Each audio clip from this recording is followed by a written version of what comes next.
जय हिंद आप सभी को। देखिए इस वीडियो में हम लोग आरण्यक साहित्य से पढ़ने वाले हैं। अगर आप लोग पीछे वाले वीडियो नहीं देखे हैं तो जाकर जरूर देखिएगा। उसमें हम लोग सभी वेदों के बारे में पढ़े हैं। ठीक है, ये पॉकेट जी के खान सर का, जो खान सर ने न्यू बुक लॉन्च किए हुए हैं पॉकेट जी के, वही है। ठीक है, और ये पॉकेट जी का अगर आप लोग पूरा पढ़ लेते हैं ना तो आप कोई भी एग्जाम को क्रैक कर सकते हैं। कोई भी एग्जाम, दुनिया का कौन एग्जाम है, आप उसको आसानी से क्वालिफाई कर सकते हैं। बस आपको ये किताब मतलब एकदम अच्छा से तरीक़ा से पढ़ लेना है। तो देखिए हम इस चैनल के माध्यम से आपको, इस चैनल के माध्यम से पॉकेट जीके का कंप्लीट है आपको सिलेबस करा रहे हैं बिल्कुल फ्री में। पूरा आपका चैप्टर वाइज क्वेश्चन चल रहा है और थ्योरी। तो अगर आप लोग को भी पॉकेट जीके पढ़ना है आप लोग इस चैनल को जरूर सब्सक्राइब कर लीजिएगा और वीडियो को भी लाइक कर लीजिएगा। ठीक है, देखिए पीछे वाले वीडियो आप लोग जरूर जाकर देखिएगा। ठीक है, चलिए इस सेशन को स्टार्ट करते हैं और इस वीडियो में हम लोग आरण्यक साहित्य पढ़ने वाले हैं। चलिए आप लोग वीडियो के एंड तक बने रहिएगा और कमेंट में बताइए कि आप लोग को इसका पीडीएफ चाहिए तो आप लोग कमेंट कर सकते हैं। ठीक है, चलिए देखते हैं आरण्यक साहित्य क्या है। तो इसकी रचना जंगलों, अरण्य में पढ़ाए जाने के कारण इन्हें आरण्यक कहा जाता है। यानी कि जो आरण्यक साहित्य है इसको आरण्यक साहित्य क्यों कहते हैं, तो देखिए इनकी रचना जंगलों, यानी जंगल का मतलब होता है अरण्य में पढ़ाए जाने के कारण, यानी कि जंगलों में पढ़ाए जाने के कारण इन्हें आरण्यक साहित्य कहा जाता है। ठीक है, जंगलों में पढ़ाए जाने के कारण इसको आरण्यक साहित्य कहा जाता है। चलिए आगे देखते हैं।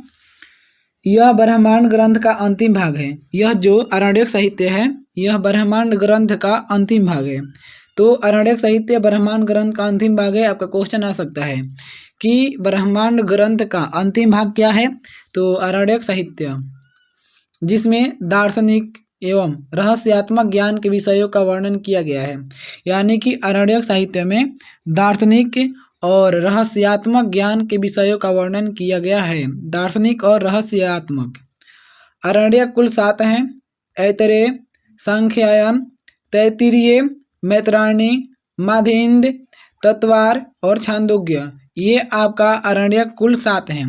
तो आरण्यकों की संख्या कितना होता है, तो 7 है। आप लोग आराम से याद कर लीजिएगा। देखिए आपको नज़र के सामने 7, 1 2 3 4 5 6 7, तो ये 7 आपका आरण्यक है। ठीक है, चलिए अब आगे देखते हैं।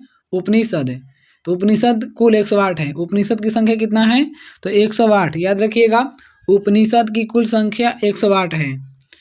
उपनिषद का शाब्दिक अर्थ है उप, समीप, निष्ठापूर्वक, सद बैठना। यानी कहने का मतलब यह है, देखिए उपनिषद में उप का अर्थ होता है समीप और नि का मतलब होता है निष्ठापूर्वक और सद का मतलब होता है बैठना।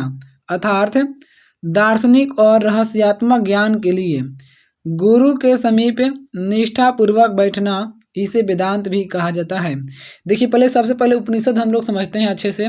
देखिए अगर आप कोई भी गुरु के पास में बैठकर ज्ञान प्राप्त करते हैं ना, अगर आप गुरु के पास में बैठकर अगर आप ज्ञान प्राप्त करते हैं तो उसको उपनिषद कहा जाता है।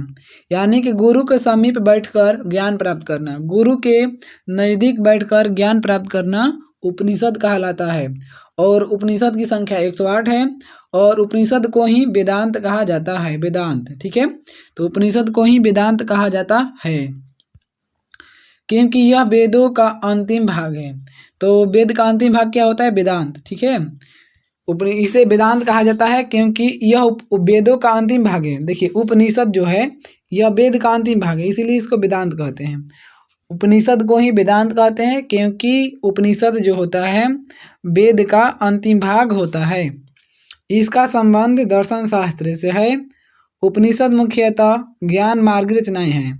उपनिषद जो होता है ज्ञान मार्ग, यानी कि आपका ज्ञान का रास्ता बताता है।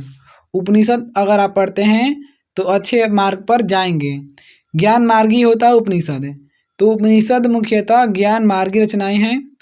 उपनिषदों की कुल संख्या 108 मानी गई है किंतु प्रमाणिक उपनिषद 12 हैं। देखिए उपनिषद का जो कुल संख्या है 108 है। उपनिषद की कुल संख्या 108 मानी गई है, लेकिन 108 में से 12 आपका उपनिषद जो है ये प्रमाणिक है, सबसे इम्पोर्टेंट है। ठीक है, प्रमाणिक है। ठीक है, तो आप लोग अच्छे से याद रखिएगा कि उपनिषद की कुल संख्या 108 होती है और इसमें से आपका 12 उपनिषद को प्रमाणिक माना गया है, सबसे इम्पोर्टेंट माना गया है। चलिए नेक्स्ट आगे देखते हैं। 12 उपनिषद कौन कौन से देख लीजिए। पहला है ईश, केन, कठ, प्रश्न, मुंडक, मांडुक्य, तैत्तिरीय, ऐतरेय, छांदोग्य, श्वेताश्वर, कौशितकी, बृहदारण्यक।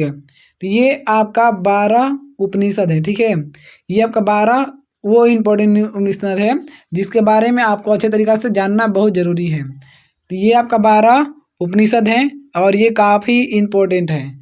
देखिए, ये पहला है ईश, दूसरा है केन, तीसरा कठ, चौथा प्रश्न, पांचवा मुंडक, छठा हो जाएगा मांडुक्य, सातवां तैत्तिरीय, आठवां ऐतरेय, नौवां छांदोग्य और 10वां श्वेताश्वर, 11वां कौशितकी और 12वां आपका हो जाएगा बृहदारण्यक। ठीक है, तो ये आपका 12 इम्पोर्टेंट उपनिषद हैं, लेकिन उपनिषद की कुल संख्या 108 होती है और इसमें से 12 को काफ़ी इम्पोर्टेंट माना गया है।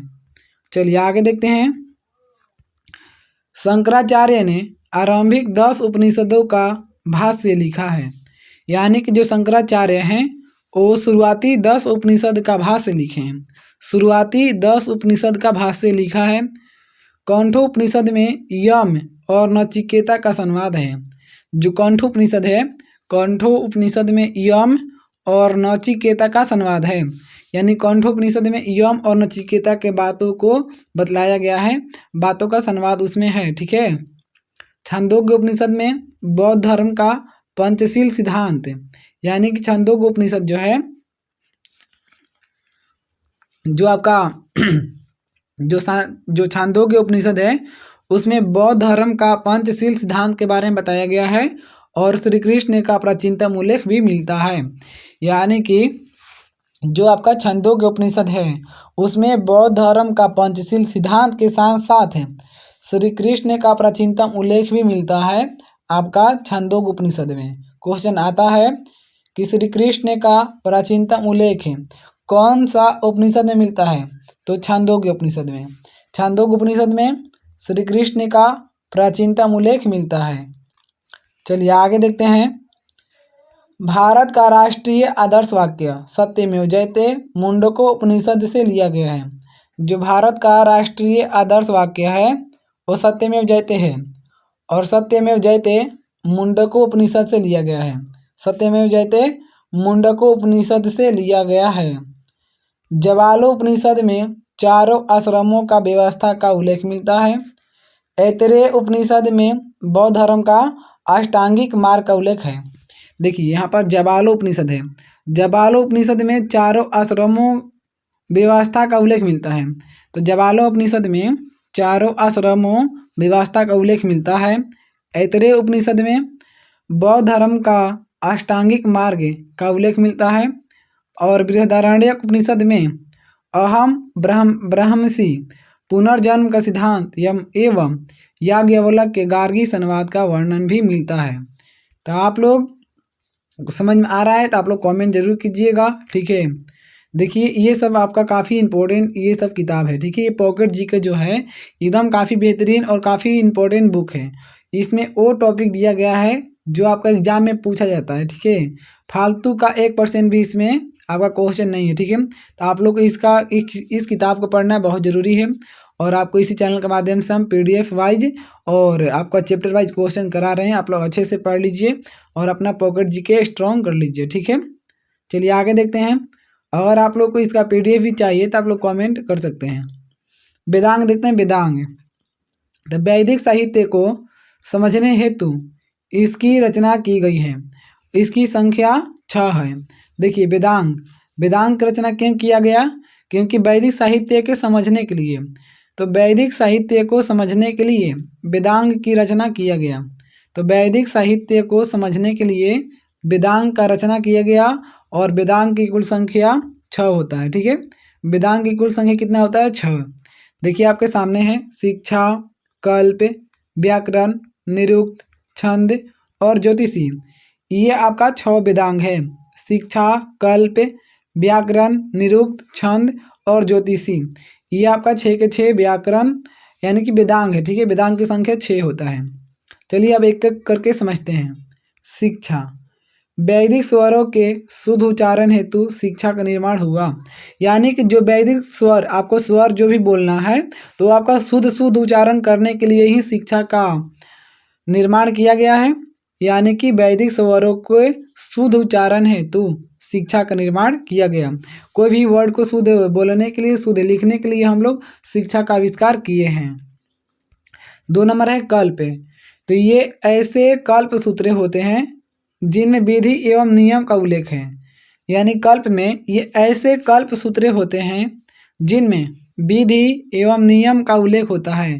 तो विधि और नियम का उल्लेख कल्प में मिलता है। कल्प में व्याकरण, इसमें नामों एवं धातुओं की रचना, उपसर्ग एवं प्रत्यय के प्रयोग, समासों एवं संधि आदि के नियम बताए गए हैं। यानी कि व्याकरण में नामों और धातुओं की रचना किया गया है। नामों और धातुओं की रचना किया गया है। उपसर्ग एवं प्रत्यय के प्रयोग के बारे में बताया गया है।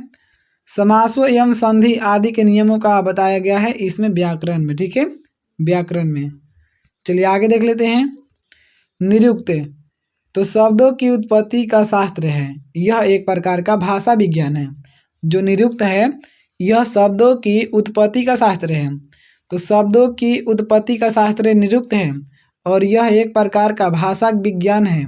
छंद, वैदिक मंत्र प्रायः छंदबद्ध है। वैदिक मंत्र प्रायः छंदबद्ध है। छंद शास्त्र पर पिंगल मुनि का ग्रंथ छंद सूत्र उपलब्ध है। जो छंद शास्त्र है इस पर पिंगल मुनि का ग्रंथ छंद सूत्र उपलब्ध है। ज्योतिष, इसमें ज्योतिष शास्त्र के विकास को दिखाया गया है। यानी ज्योतिष में इसमें ज्योतिष शास्त्र के विकास को दिखाया गया है। ज्योतिष में कुल 44 श्लोक हैं। ज्योतिष में कुल 44 श्लोक हैं। ज्योतिष, तो ज्योतिष में कुल कितने श्लोक हैं? 44। सबसे प्राचीन आचार्य मगध मुनि हैं। सबसे प्राचीन, सबसे पुराना कौन है? तो आचार्य मगध मुनि। आचार्य मगध मुनि ये सबसे पुराना है। सूत्र, तो वैदिक साहित्य को अक्षुण्ण बनाए रखने के लिए सूत्र साहित्य का प्रणयन किया गया। ऐसे सूत्र जिनमें विधि और नियमों का प्रतिपादन किया जाता है कल्प सूत्र कहलाते हैं। कल्प सूत्रों के 3 भाग हैं। पहला स्रोत सूत्र, गृह सूत्र और तीसरा हो जाएगा आपका धर्म सूत्र। ठीक है, तो कल्प सूत्र के 3 भाग हैं। आपका 3 भाग देख लिए कि स्रोत सूत्र में यह संबंधित नियम है। स्रोत सूत्र ये संबंधित नियम है। और गृह सूत्र यह लौकिक एवं पारलौकिक कर्तव्यों का विवेचन करता है। और आपका जो धर्म सूत्र है ये धार्मिक, सामाजिक एवं राजनैतिक कर्तव्यों का विवेचन करता है। देखिए, जब इसके आगे है हम लोग नेक्स्ट वीडियो में पढ़ेंगे। ठीक है, ये वीडियो आप लोग कैसा लगा और आप लोग को अच्छे तरीका समझ में आ रहा है तो आप लोग कमेंट जरूर कीजिएगा। देखिए, हम पॉकेट जीके का कंप्लीट आपका सिलेबस करा रहे हैं। अगर आपको भी पूरा पॉकेट जीके का सिलेबस करना है बिल्कुल फ्री में, अभी हमारे साथ जुड़ जाइए। आप लोग भी चैनल को जरूर सब्सक्राइब कर लीजिएगा और वीडियो को भी लाइक कर लीजिएगा। ठीक है, और आप लोग कमेंट बताइएगा वीडियो कैसा लगा। PDF भी चाहिए तो आप लोग कमेंट कर सकते हैं। ठीक है, चलिए वीडियो यहीं तक समाप्त होता है। आप लोग वीडियो देखने के लिए बहुत बहुत धन्यवाद। नेक्स्ट वीडियो मिलते हैं, तब तक के लिए जय हिंद।